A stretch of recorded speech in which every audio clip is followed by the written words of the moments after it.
বয়সভিত্তিক ক্রিকেট থেকে একসঙ্গে খেলেছেন তামিম ইকবাল খান এবং সাকিব আল হাসান। এরপর জাতীয় দলের জার্সিতেও খেলেছেন এক যুগেরও বেশি সময়। তবে গেল বছর সাকিব তামিমের কথা না বলা নিয়ে খবরের শিরোনাম হয়। এক সময় একই ফ্লাইটে থাকলেও এখন পর্যন্ত কারোর সঙ্গে কেউ কথা বলেন না। নিজেদের এমন দূরত্ব কিভাবে তৈরি হয়েছিল তা নিয়ে মুখ খুলেছেন সাবেক টাইগার অধিনায়ক সাকিব আল হাসান। ওটিটি প্ল্যাটফর্ম বঙ্গবিডিকে বিশ্বকাপে যাওয়ার আগেই সাক্ষাৎকার দিয়েছিলেন সাকিব আল হাসান। সেখানে তিনি বলেন, কথা হতো না, এটা একদম ভুল কথা।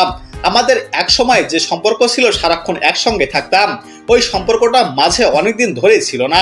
নিজেদের বিয়ের পর জীবন পাল্টেছে দাবি করে সাকিব বলেন, আমি বিয়ে করলাম, সেও বিয়ে করলো, দুজনের বাসা আলাদা আলাদা জায়গায় থাকা, এভাবেই সময়টা অনেক কমে যায়। স্বাভাবিকভাবেই ওর নৈকট্যে ধীরে ধীরে কমতে থাকে। মানুষের আলাদা জীবন চলে আসে, আলাদা পারিবারিক জীবন।